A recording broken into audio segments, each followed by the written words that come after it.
Bom, boa noite a todos. Então, o período noturno ganhou, né? E acho que a presença, sala cheia aí, confirma que era de fato o vencedor, né? Então, os votos representaram a vontade da maioria de fato. Agradeço primeiro a presença de todos vocês. De certa forma, trocaram o happy hour para estar aqui, né? Então, trocaram também um cookie por 2 cookies, né? Pelo menos nessa noite aí. Depois do evento, a cerveja está liberada. A gente precisa fazer algum tipo de sacrifício, mas também desfrutar das recompensas, né? E espero que a gente consiga isso através do programa de riqueza permanente. Não vou me alongar muito, até por causa do horário, né? Basicamente, vocês todos receberam, aí, acredito, o livro do Gianetti, né? A gente, não só eu, mas a Empíricos gosta muito do Gianetti, né? A gente tem uma relação, até posso dizer, uma amizade com ele. Ele, assim como nós, não pensa a economia só pela economia, ou as finanças só pelas finanças, mas gosta também de associar os assuntos econômicos financeiros a outras disciplinas e até a filosofia, né? Inclusive com muito mais aptidão do que nós. E é uma referência para a gente. Então, quis dar para vocês de presente esse livro. É um livro que eu adorei quando li 2 vezes. Tem tudo a ver com a temática do PRP, né? Espero que vocês gostem muito. E eu, inclusive, por coincidência, né, de forma não planejada, na sexta-feira passada, fui almoçar com o Felipe aqui perto e a gente encontrou o Gianetti. Batemos um papinho com ele antes do almoço. E ele comentou com a gente, né, pelo menos agora a gente tem um túnel, né, até 2018. Não sei se tem uma luz no fim do túnel, mas já tem o túnel, né? Então as coisas estão um pouco melhores. E há 1 ano, aproximadamente, a gente fez um evento da Empíricos com o próprio Gianetti, e ele já naquela época se mostrava otimista, né? Inclusive despertando certo ceticismo dos seus companheiros de tribuna lá no evento. Um otimismo à frente do tempo, acabou se provando adequado, né? Não podemos ser super otimistas, tem muita coisa para ser resolvida ainda, tanto na economia quanto na política, mas a gente consegue também colher benefícios financeiros sendo otimista na hora certa, que é essa hora um pouquinho antes de todo mundo, né? Até escrevi sobre isso no relatório do PRP que saiu hoje de manhã. Tá? Então, eu pedi para o Gianetti gravar um vídeo curtinho, 5 minutos, contando um pouco de quem ele é, para quem não conhece tão bem, e contando um pouco sobre o livro que vocês poderão ler. Tá? Então, a gente vai assistir a esse vídeo agora. Meu nome é Eduardo Gianetti, eu sou formado em Economia e em Ciências Sociais pela Universidade de São Paulo. Depois eu fiz um doutorado na Universidade de Cambridge, na Inglaterra, onde eu morei 7 anos, e acabei me tornando professor lá na área de História do Pensamento Econômico. A minha grande paixão de estudo sempre foi a filosofia, mas desde muito cedo na minha trajetória eu descobri que se eu fizesse filosofia apenas, eu ficaria muito fragilizado do ponto de vista profissional financeiro. Então resolvi fazer economia como precaução, foi uma razão prudencial. E depois eu percebi que dentro da economia havia muito espaço para uma reflexão filosófica. Eu descobri também que a economia surgiu como disciplina de dentro da filosofia. Os grandes economistas clássicos do século XVIII e do século XIX, gente como Adam Smith, John Stuart Mill, Malthus, Marx, Ricardo, Marshall, todos eles eram filósofos antes de serem economistas. E a filosofia era um projeto muito mais abrangente, dentro do qual a economia política ocupava um nicho, um certo espaço. Então resolvi ir por essa área, acabei estudando muito a história do pensamento econômico e o meu trabalho, no fundo, é recuperar essa tradição da origem da economia política, que é como um ramo da filosofia moral, juntar economia e filosofia. esse tema das escolhas no tempo, as situações em que você abre mão de alguma coisa agora para ter alguma coisa no futuro, ou ao contrário, você abre mão de alguma coisa no futuro para ter alguma coisa agora, a posição devedora, esse tema sempre me fascinou. E eu já era estudioso desse tema na grande tradição da economia clássica, da filosofia moral.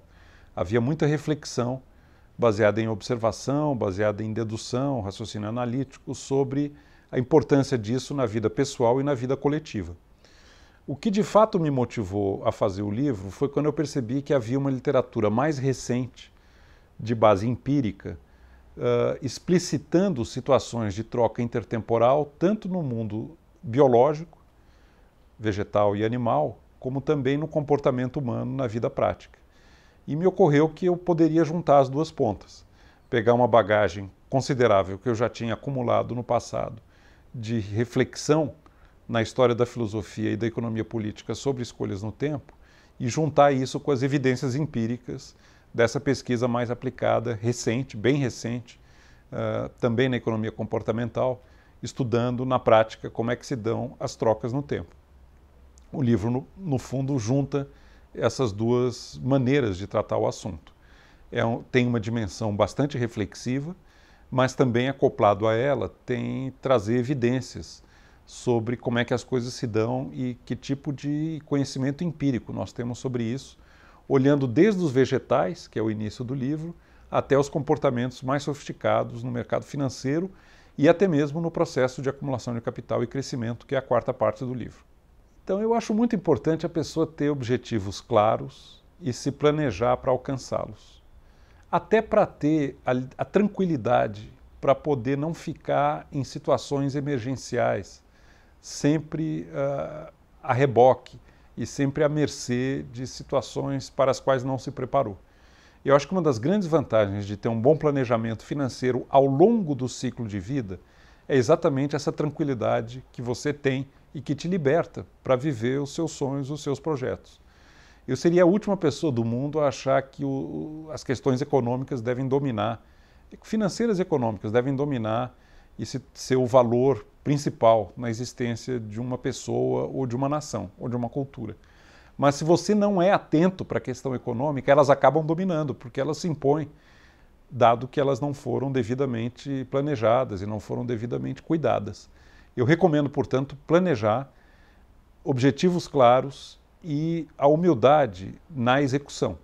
Acompanhar passo a passo se os objetivos pretendidos estão se aproximando ou, ao contrário, estão se afastando de nós. Acho que a palavra-chave aqui é cuidado, é precaução, planejamento e uma visão clara, antevisão do futuro que se pretende. Bom, eu vou tentar aqui Sim, vocês percebem pelo conteúdo dos relatórios que eu sempre tenho um viés no sentido do médio, longo prazo, o que quer que seja isso, né? E assim, ninguém sabe definir o que é médio ou longo prazo, né?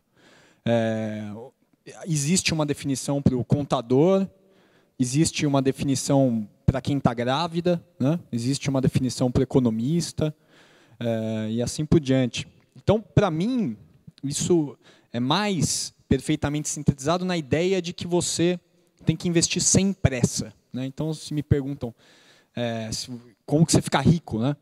Então, no curto, no médio e longo prazo, eu acho que a pessoa fica rica quando ela investe sem pressa. Tá? Então, essa, para mim, é a melhor definição. E essa aqui é assim, vou tentar fazer meio rápido, mas é uma apresentação meio sem pressa, no sentido que eu tento aqui passar uma ótica de longo prazo. Tá? Então, assim, se você olhar para as coisas numa big picture, né, o que está acontecendo com o Brasil, com o mercado brasileiro, com a economia brasileira e um pouco até da mundial, numa ótica, numa lente de longuíssimo alcance, né, de longuíssima amplitude, as coisas parecem estar indo bem. Tá? E a gente está, justamente por ter sofrido tanto aí nos últimos tempos, ainda vamos sofrer mais um pouco, né, como o próprio professor Marcos apresentou agora, a gente talvez esteja num momento muito propício para pegar o retorno a essa tendência de longo prazo. Tá? Essa é a minha grande tese, e a tese que baliza os investimentos dentro do PRP hoje. Tá? Então, vou apresentar isso, né, essa grande ideia, sobre algumas óticas. Uma delas é do próprio acesso ao mercado financeiro. Né? Então, se a gente lembrar aí, sei lá, década de 60, 70, 80, né? Por que o brasileiro gosta tanto de imóveis? Né? Parece que é um negócio que o brasileiro adora investir em imóveis. Isso tem a ver com a hiperinflação? Tem a ver, né? Um ativo real que preserva seu poder de compra, mas não é só isso. Tá? O brasileiro também não tinha muita alternativa. Né? Falam assim, como o brasileiro adora investir em imóveis, mas, poxa, o cara lá, 20 anos atrás, quantas alternativas, quantas opções ele tinha para investir? Né? Tinha 10 opções e ele escolheu imóveis, ou ele só podia investir em imóveis? Né?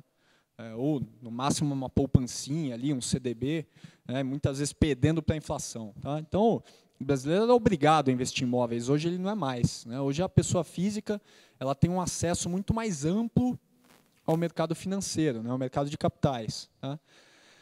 Então, é isso, né? Basicamente, assim, a gente fundou a Empíricos por conta disso também. Assim, a gente acha que as boas recomendações elas não estão restritas ao cara que é gringo, ao cara que é um investidor institucional, né, e está aqui na Faria Lima, ou a um cara que é um puta ricaço, né, que para ele já está rico mesmo e só vai fazendo mais com aquilo, né, e se aproveita dos seus contatos, etc. Né?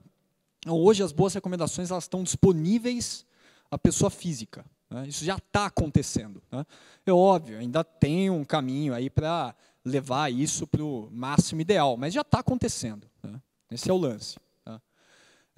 E é o que a gente sempre falou. Né? Quando eu estudava com o Felipe na faculdade, vinha o professor lá de contabilidade da FEA, né? O Valmir Slonsky, eu lembro o nome dele até hoje. Né? Falava assim, vocês têm que comprar um livro aqui para esse semestre de contabilidade para não contadores. Eu falei, puta, mas que tipo de curso eu vou ter aqui, né? Pô, eu quero aprender a contabilidade para os contadores, né? Não para os não contadores. Né? Não é café com leite, né? E a gente, quando montou Empíricos, as pessoas do mercado financeiro vão falar com a gente, assim, mas é recomendação para a pessoa física. Então vocês estão fazendo recomendação para dentista, né? É para o médico, é para engenheira, para advogado, né? Não é para o pessoal, não é para o financista. Não tem nada a ver isso aí. Assim, a recomendação para o dentista, né? Para a veterinária, para o médico, para o administrador, qualquer que seja a pessoa, tem que ser tão boa quanto a recomendação para o cara da Faria Lima, ou para o cara que é PhD em finanças. Né? É a mesma coisa, não tem uma recomendação para o advogado e outra para o cara da Faria Lima. Né? A gente tem que trazer a melhor ideia para qualquer pessoa física. Né? E a gente consegue fazer isso, mesmo com o mercado de capitais aí atual. Né? E isso vai ser cada vez mais fácil no Brasil. Né? Tudo, sei lá, quem opera com opções, por exemplo, que é um ativo que a gente ainda não introduziu no PRP, mas vai introduzir. Nos Estados Unidos, você compra opções para 2, 3 anos para frente. Aqui no mercado brasileiro, você não consegue ainda achar uma opção com uma vida tão longa, mas vai conseguir. Né? Tudo indica que a gente está caminhando nesse sentido. Isso vale para exemplos de diversas categorias de ativos financeiros. Tá? Então, assim, a gente considera já que as pessoas físicas estão jogando Série A do Brasileirão, não é Série B, Série C, não é café com leite. Tá? E eu gosto de pensar que a gente, de certa forma, na Empíricos está ajudando nesse processo. Tá? Então, você, assim, o lance do empoderamento, né? Assim, mas você tem que exigir que o seu gerente de banco, qualquer que seja a instituição financeira, ser tratado como alguém que está jogando Série A para pegar as melhores recomendações. Então, basicamente, se a gente pegar o book de renda fixa, por exemplo, no PRP, ou mesmo no relatório da Marília, né, na carteira Empíricos, ele foi uma aposta, né, está sendo construída ainda, mas a gente abriu a recomendação de renda fixa, uma aposta em NTNBs e prés. Tá? Tem alguma coisa sofisticada, complexa, investir em uma NTNB ou um prefixado, tesouro direto? Né? Não tem. Tá? Qualquer pessoa física consegue fazer isso no tesouro direto. O instrumento está lá, ele é perfeitamente compreensível, você entende o racional e o custo é muito baixo. Tá? Pode ter alguma diferença em relação ao tamanho da aposta, tá? O fundo gringo ou o fundo da Faria Lima consegue fazer uma aposta gigantesca em uma B curta, tá? Ou em um pré. Né? Às vezes ele consegue alavancar e aumentar a rentabilidade dele, a pessoa física eu nem recomendo que faça isso. Beleza, tá? Tem uma diferença. Mas o escopo é basicamente o mesmo. Tá?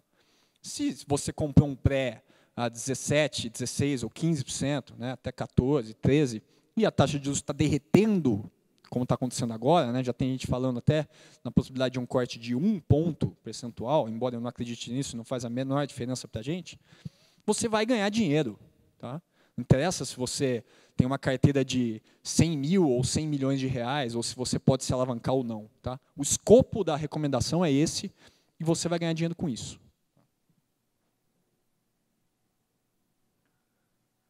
A gente está vendo um movimento aí de plataformas bancárias abrindo as suas portas para as pessoas físicas. Né? Então, todos aqueles produtos que antes eram do private banking, né, agora já estão disponíveis para o cara, sei lá, do Prime, do Personalité, etc. Depende cada banco tem um nome para isso, né, o Van Gogh, estilo, sei lá.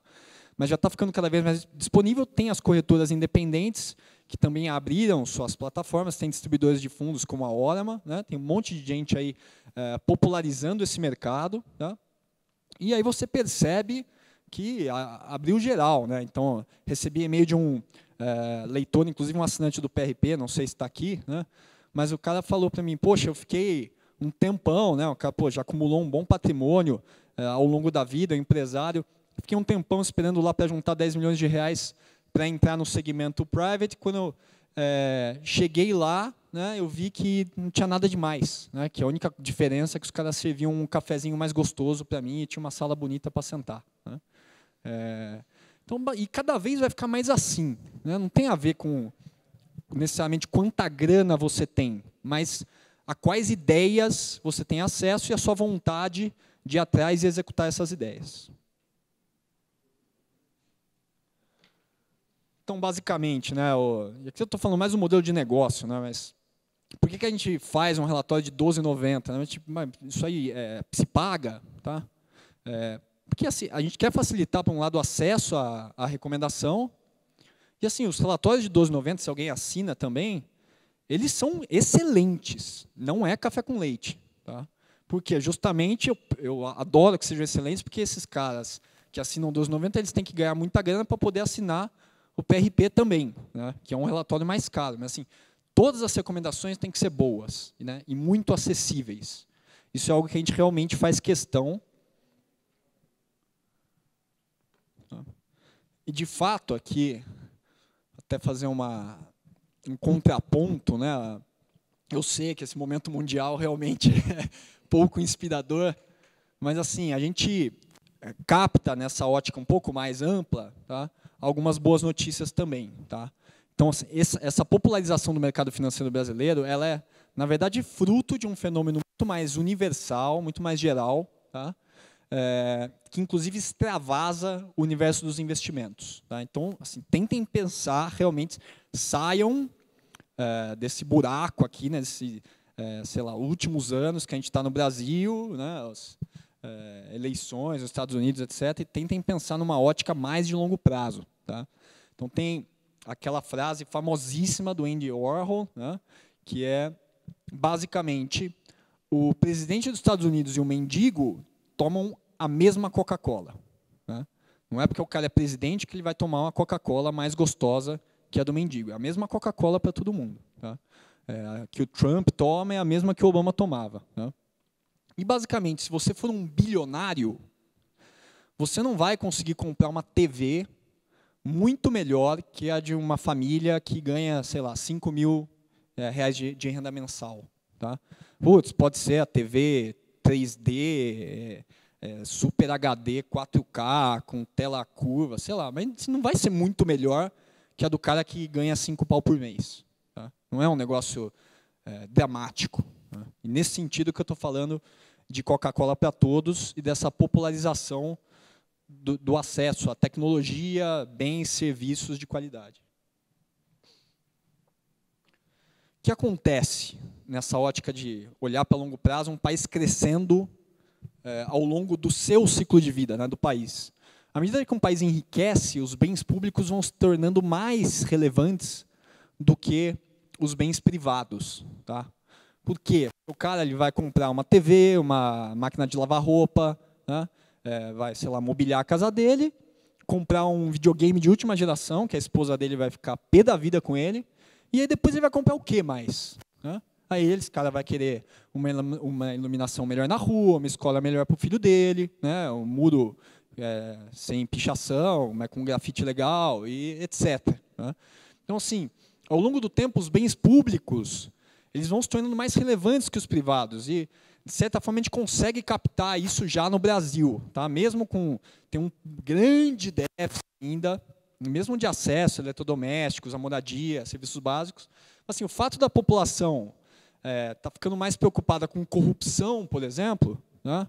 Ou transporte, ou saúde, etc., né? Mobilidade urbana, isso são causas de um país que está evoluindo, né? Que está passando desse grau de mera subsistência. Inclusive, o primeiro texto da apostila fala disso, do Horace Sutherland, que é um cara bem legal, podem acreditar em mim. Bom, e a gente, né? Será que essa Coca-Cola é Fanta? Né? Será que o Brasil ele é uma Coca-Cola diferente? Né? Será que parece que a gente está muito longe, né? Que a gente está super distante desse cenário, mas, como eu falei, já está rolando. Né? O passado recente é deprimente, dá vontade de chorar, mas a gente tem que lembrar dessa big picture. Tá? Que big picture é essa? Isso aqui é o PIB brasileiro per capita em dólares, ou seja, já filtrando efeitos da inflação. Né? Então, a gente está indo desde 1900 até 2013, 2014. Tá? Isso é o que aconteceu com o PIB per capita brasileiro, denominado em dólares. Tá? Então, assim, se olhar para isso e falar que o país não progrediu, é um exercício complicado de imaginação. Tá? A curva fala por si, e a gente, inclusive, vai analisar um aspecto muito interessante dessa curva. Tá? Isso aqui não é uma exclusividade brasileira. Tá? Então, se vocês olharem para esse gráfico aqui, né, o que aconteceu com o mundo sei lá, do ano 0 até 2000 e pouco. Né? Todas as curvas são muito parecidas com essa aqui. Tá? É uma questão de escala, obviamente. Né?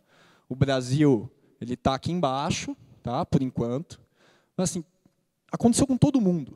Todos os países estão traçando o mesmo caminho, a mesma trajetória. Né? E o que tem de comum nessa trajetória? Ela é assim. Ó. Ela é basicamente assim. Né? Ela é flat, ela é plana no começo e, de repente, ela dá uma puta porrada. Né? E a inclinação é dramática. Né? Isso é o que aconteceu aqui, vocês podem ver, e é o que aconteceu aqui para basicamente todos os países que se desenvolveram e estão ainda se desenvolvendo. Né? Isso aqui é uma grande bandeira, né, da Daisy McCloskey. Eu também coloquei um texto dela aí, ela tem um livro, na verdade é uma trilogia super legal, o último que saiu, acho que o melhor deles, que é o que ela chama de A Virtude da Burguesia, tá? Mas é uma grande análise de história econômica do mundo nesse longuíssimo prazo, né? E não há como evitar uma conclusão otimista. Tá? Então, basicamente, o Brasil tem uma renda de $33 por dia por pessoa, hoje, que é rigorosamente a média mundial. Nós, o Brasil, somos a média mundial nesse indicador. Tá? A gente é os Estados Unidos em 1941, né, o que não deixa de ser deprimente, mas tudo bem, né, vamos chegar lá. Ou a gente é a Inglaterra do pós-guerra. Tá? Então, assim, não é um mundo tão distante assim. Os Estados Unidos estão em torno ali de $100 e o Haiti, 3. Tá? O Haiti é um mundo em 1800. Tá? Então, assim, isso está acontecendo para todo mundo, né? O que nos modelos de economia a gente chama de catching up, ou seja, você começou atrasado, né? A gente é meio macunaímico, né? Tudo bem, mas você deu umas tropeçadas no meio do caminho, mas assim, a gente está indo. O caminho que a gente está trilhando é o mesmo de todo mundo. Né? Isso aqui não é uma uma ilha, um país de extraterrestres. Tá? E, de fato, se a gente analisar os principais candidatos para se aproximar daqueles $100, né, onde estão os Estados Unidos hoje, Brasil e África do Sul seriam alguns desses principais candidatos. Tá? Então, a gente está bem ranqueado sobre essa ótica mais geral. Tá? Isso aqui eu coloquei na apostila também, só para a gente ver que não é uma questão estritamente econômica, né? E é o que o Janete falou, e eu concordo 100% com ele. Né? A gente nunca deve orientar as principais decisões sob óticas financeiras e econômicas, e eu falo isso porque toda a minha vida profissional está em cima disso, mesmo assim. Então, se vocês pegarem qualquer gráfico que seja, de certa forma, indicativo de qualidade de vida, o progresso global é absurdo. Né? E mesmo no Brasil, com todas as deficiências, é importantíssimo que a gente pense nas deficiências, porque é isso que faz melhorar, mas, basicamente, você enxerga esse mesmo tipo de progresso nas variáveis mais importantes como métrica de bem-estar. Aqui, basicamente, um segundo ponto que está linkado com esse estudo da McCloskey. Né? E talvez vocês já tenham visto lá no site da Empíricos, a gente tem um slogan que fala transformando ideias em dinheiro. Como a gente pensa que a frase que resume a empresa, né? A gente tenta transformar ideias em dinheiro. E assim, por que isso implica o acesso a aplicações financeiras por parte de todas as pessoas físicas? Né? Porque uma ideia, basicamente, assim, se a pessoa que está transmitindo a ideia tiver a humildade, né, de usar a palavra simples, a pessoa que está recebendo a ideia, obviamente, vai entender. Né? Então, assim, se você consegue transmitir uma ideia boa de investimento, isso é o bastante para que todas as pessoas consigam aplicá-la. Né? E assim você transforma ideias em dinheiro. Se as ideias fossem inacessíveis, aí de fato, talvez, sei lá, só os gringos, só os institucionais, engravatados da Faria Lima, ou só os ricaços poderiam ficar ricos, né? Mais ricos, sei lá, poderiam fazer os melhores investimentos. Mas qualquer pessoa consegue entender uma ideia explicada de forma simples. Né? E é isso que a gente tenta fazer. Tá? E basicamente essa é a tese da McCloskey, né? Essa análise que ela faz de por que o mundo fez isso aqui. Né? Por que o mundo fez isso aqui? Isso aqui não tem a ver com instituições, simplesmente. Tá? Ou assim, a instituição pode parecer uma causa, mas tem uma causa ainda maior que isso, que vem antes. Tá? Então, assim, não tem a ver só com instituições, não tem a ver com acumular capital. Né? A própria palavra capitalismo não faz muito sentido. As pessoas não enriquecem acumulando capital. Né? As pessoas basicamente enriqueceram, e os países enriqueceram por causa de ideias, né? Boas ideias. Tá? E assim, tem alguns indícios muito próximos da gente que corroboram essa impressão. Né? Por exemplo, a gente está feliz investindo em CDI, alguém assinaria aqui nessa sala, né? Vocês todos leem o PRP, tá? Vocês teriam assinado o PRP, teriam assistido às aulas, leem os relatórios toda sexta-feira, se vocês quisessem investir apenas em CDI? Né? Não. Não, faria sentido nenhum. Né? Então, assim, o mero exercício de acumular capital não deixa ninguém rico. Né? Não tem. Inclusive, assim, eu conheço um monte de família de herdeiro que está se despedaçando. Né? Isso é muito mais comum do que herdeiros enriquecendo. Né? Inclusive, assim, todos os grandes ricos têm uma enorme preocupação nesse sentido de como eles passam seriedade, ética, postura, conhecimento, tudo isso para os filhos. Né? Então, assim, acumular dinheiro, né, acumular capital, que é assim, o sentido do termo capitalismo, não deixa as pessoas ricas. Né? Ao contrário do que se pensa. Você precisa de boas ideias para pôr sua grana em excelentes ideias. Aí você fica rico. Tá?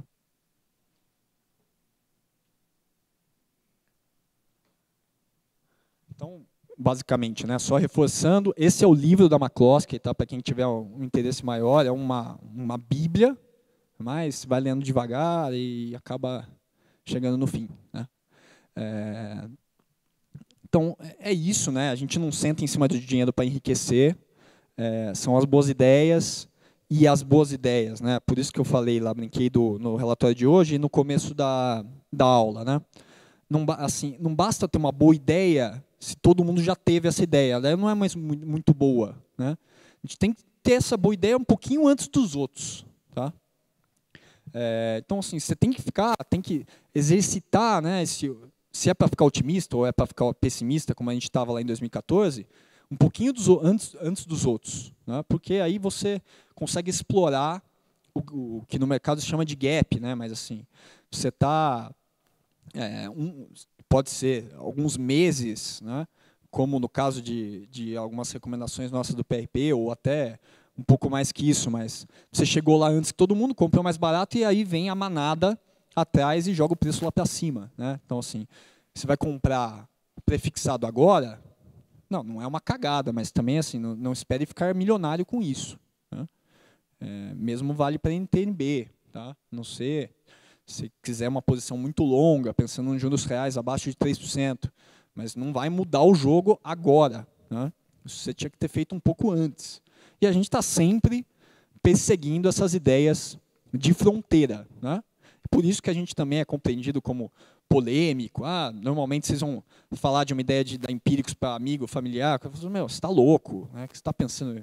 De onde esses caras estão te enganando, não sei o quê. Assim, a gente tem que desafiar o status quo, porque ninguém fica rico investindo no consenso de mercado. Isso não existe, por definição, né? Então, é isso. A ideia ela vale muito mais do que o CDI acumulado a juros compostos. Tá?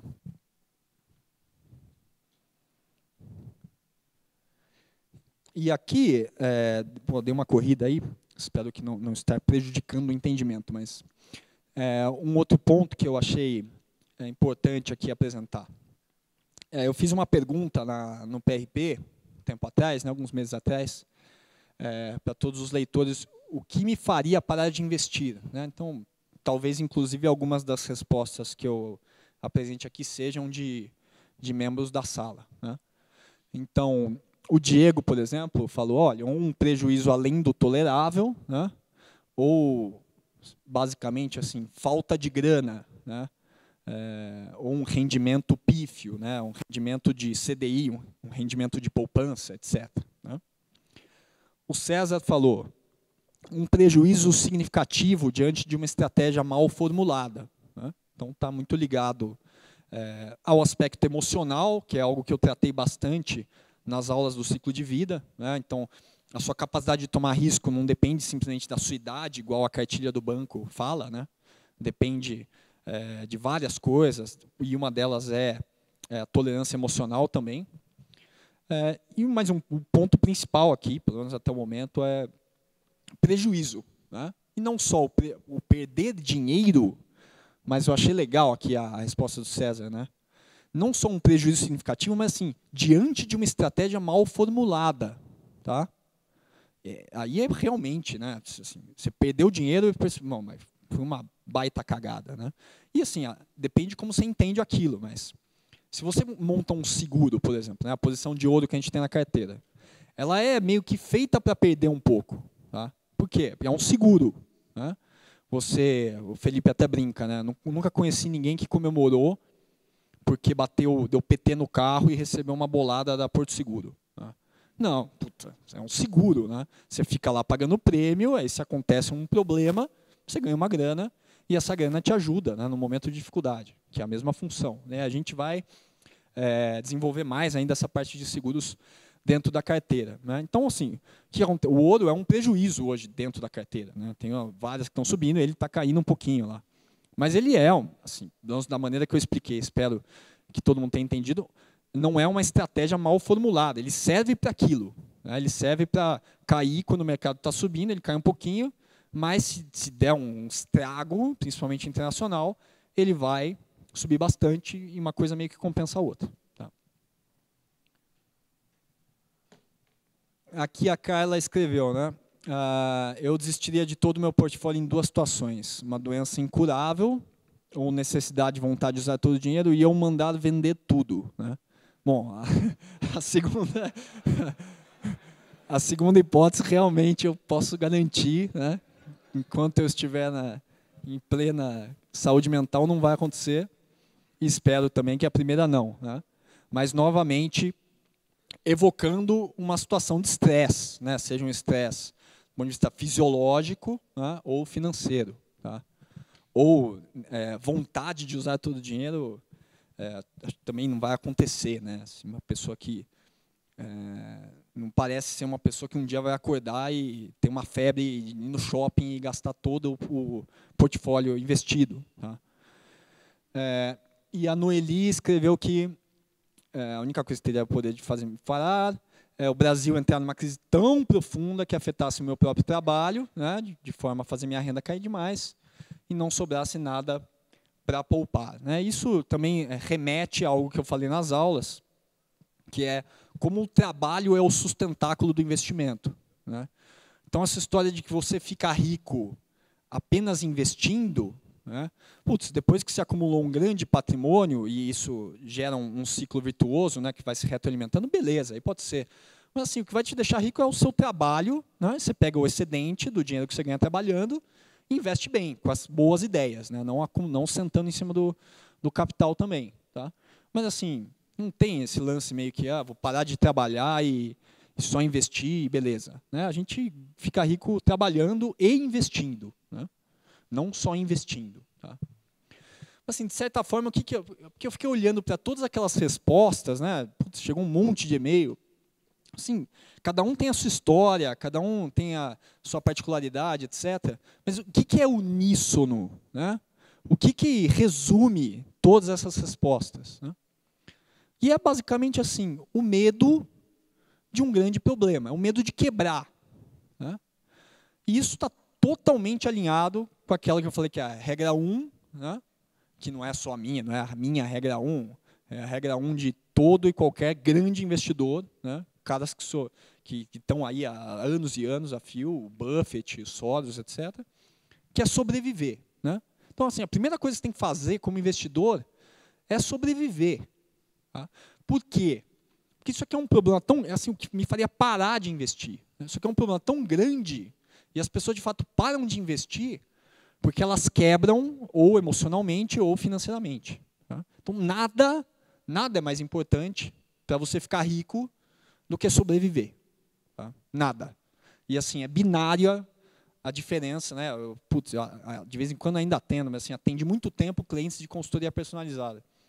E assim, os caras que estão mal e os caras que estão bem, né, é binária a diferença. O cara que está bem não é porque ele é um gênio das finanças, né? Porque simplesmente ele era disciplinado, conservador, o suficiente para ter sobrevivido. Impressionante como você consegue enriquecer se você sobrevive e investe em algumas boas ideias. É isso, assim, não precisa ser gênio, não é nada disso, né? Basicamente é isso, é a estrutura para aguentar problemas financeiros, né? Então, eu já falei, mas eu ainda recebo dúvidas. Eu nem coloco a parte de DI, por exemplo, na carteira, porque isso é muito básico, né? Vamos chegar lá e falar assim, investe no fundo DI. Mas eu já falei isso várias vezes nas aulas, nos relatórios. Assim, você precisa ter uma estrutura parruda de DI também, tá? E assim, a taxa de juros está caindo, agora eu vou tirar tudo do DI e colocar numa ação, tá? Não faz isso, né? Não faz. Óbvio, a remuneração vai diminuir do DI, mas ainda vai ficar acima da inflação, e o DI não é para você ficar ricão, tá? Não é, você não fica rico acumulando capital, tá? O DI é um seguro, tá? O DI também é um seguro e talvez seja o seguro mais importante, tá? Por quê?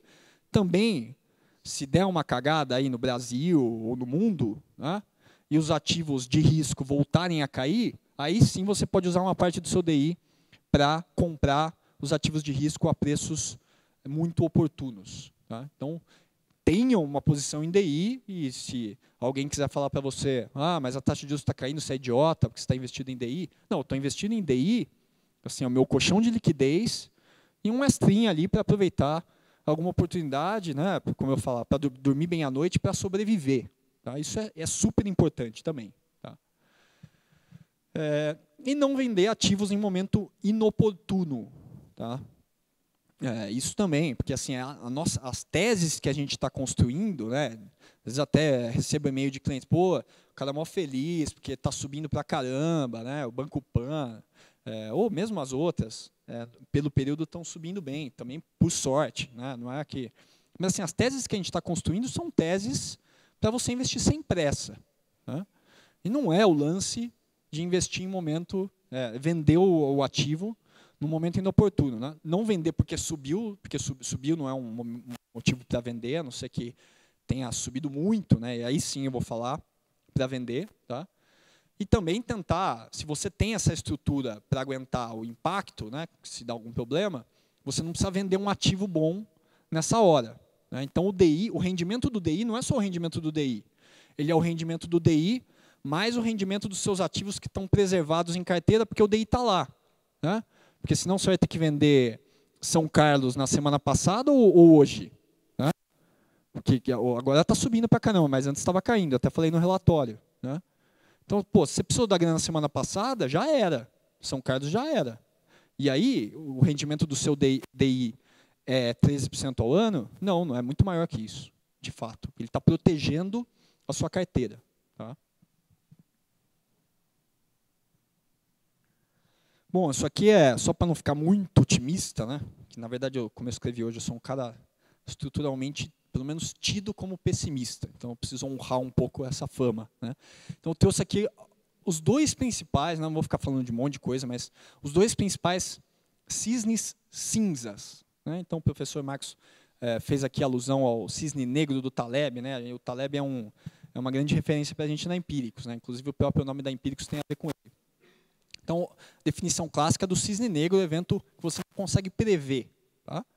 Mas o próprio Taleb analisou a crise financeira lá do subprime dos Estados Unidos em 2007 e 2008, como um cisne cinza. Tá? Por quê? Vocês assistiram lá o filme da Grande Aposta, né? Big Short.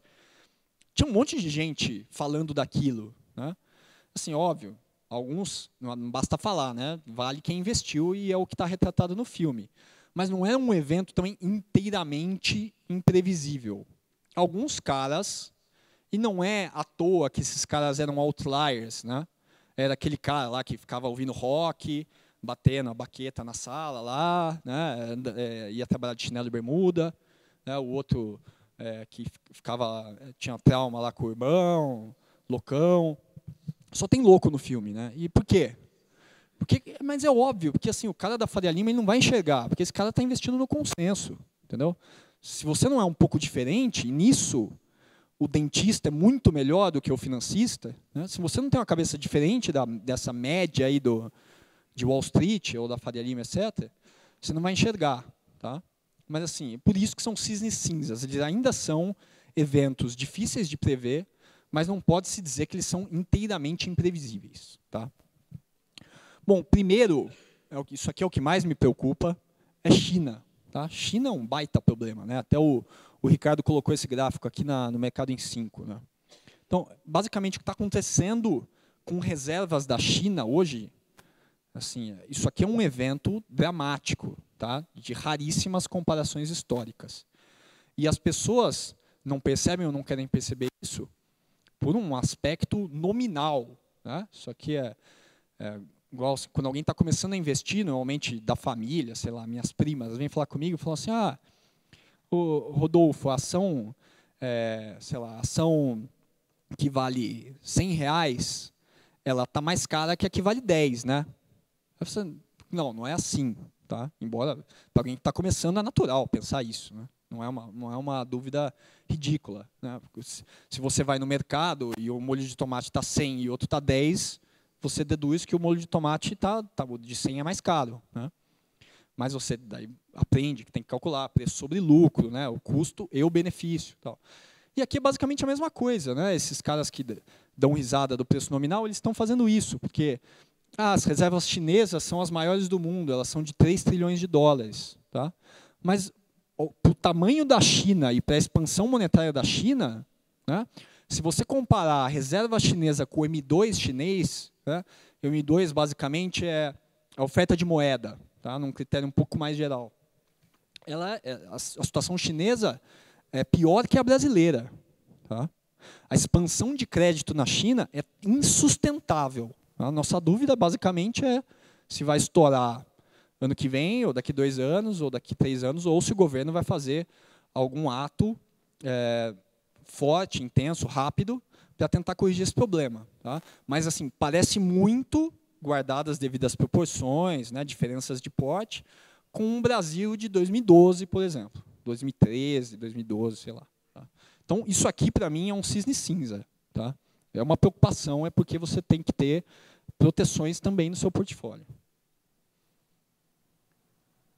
Isso aqui também é um problema. Tá? Eu acho que assim, menos estrutural do que o problema chinês, mas tem alguma coisa estranha rolando no mercado americano.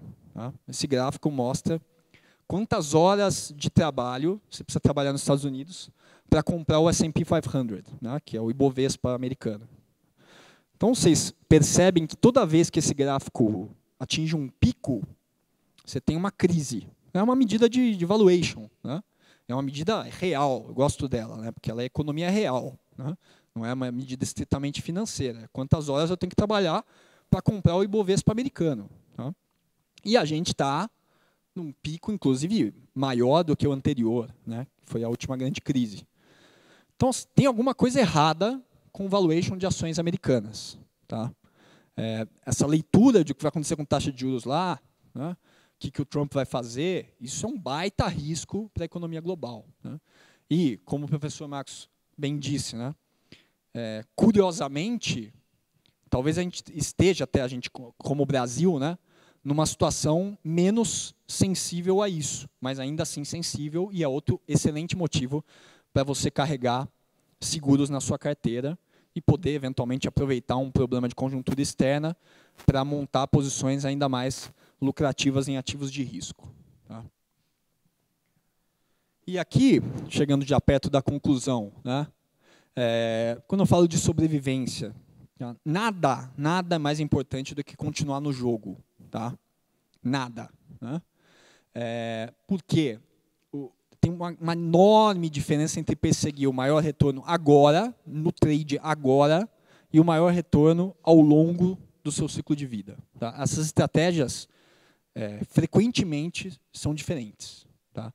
O que te faz muito rico agora, né, eventualmente por fatores aleatórios, é o que te faz quebrar no longo prazo. Tá? Então, sempre tem que estar pensando no valor do amanhã, né, que é o livro do Janet. Tá? E aqui eu peguei como exemplo, né, uma passagem, né, uma história do Mark Twain, que eu adoro, né, que ela resume precisamente essa ideia. Né, que você ganhar 100% no curto prazo e sair por aí contando para todo mundo, né, pode ser o mesmo do que você quebrar para sempre e nunca mais investir. Né. Basicamente, como é essa história? Né? Tinha um moleque lá, no Midwest, né, no meio oeste americano, e toda vez ele sofria bullying, né, na cidade. Toda vez que ele chegava na cidade, algum estrangeiro chegava na cidade, os outros moleques iam lá fazer bullying nele. Né? Chegava para o estrangeiro e falava assim, ó, mostra 2 moedas para o menino, uma de 5 centavos e uma de 10 centavos. Né? Então, para quem não sabe, né, a moeda de 5 centavos é maior que a de 10. Tá? Então, assim, se você olha para as moedas, você olha para a maior e fala assim, pô, a maior vale mais. Né? E aí fazia um troça do menino, né? E ele pegava a de 5 porque ela é maior. Né? E aí todo mundo dava a risada dele, kkk. Né? E aí o Mark Twain chamou ele de lado e falou, pô, meu, acho uma puta sacanagem dos seus amigos, né? Toda vez estou vendo isso aí, eles não falam para você, se é pequeno, né? Mas a moeda maior, na verdade, ela vale menos que a outra. Tá? Falou, pô, Mark, beleza, você é uma gente boa, valeu, cara. Mas, se eu revelar isso para eles, acabou. Vai ser a última moeda que eu vou pegar na vida. E do jeito que eu estou fazendo, todo estrangeiro que chegar na cidade, eu ganho 5. Vou fazer isso para sempre. Né? E é isso que a gente tem que perseguir. Tá? Não é o ganho de agora, imediato. Né? Vamos pegando as moedinhas de 5 para sempre. Né? E se todo mundo achar que a gente é idiota, ótimo. Melhor ainda. Tá? Então, basicamente, né, eu vou parar por enquanto. Eu vou gravar uma sequência para essa aula e vai ficar lá na área logada, tá? Provavelmente até o fim do mês. Né? Por quê? Né? A extensão natural desse raciocínio. Quando eu apresentei a ideia da alocação ótima da fração de capital, né, chegaram muitas dúvidas, muita curiosidade, né, o que eu apresentei como o critério do Kelly, do Thorpe, né, a história do Kelly e do Thorpe. Então, eu preparei uma aula que é a extensão natural dessa aqui. Né? Uma parte dela está na apostila, para quem gosta de matemática, né? Mas tem muita coisa intuitiva também. Eu vou gravar essa aula para detalhar melhor o que é o Kelly Criterion, né? E por que ele segue exatamente essa lógica do menino do Mark Twain aqui.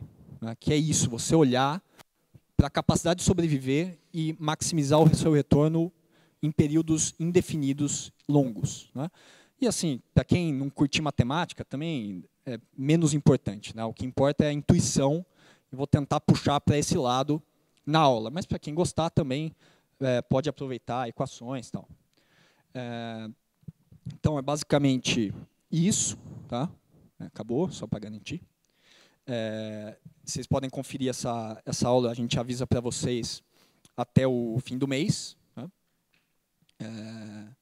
E eu deixo o tempo remanescente. Tem tempo ainda? Tá. Para algumas dúvidas.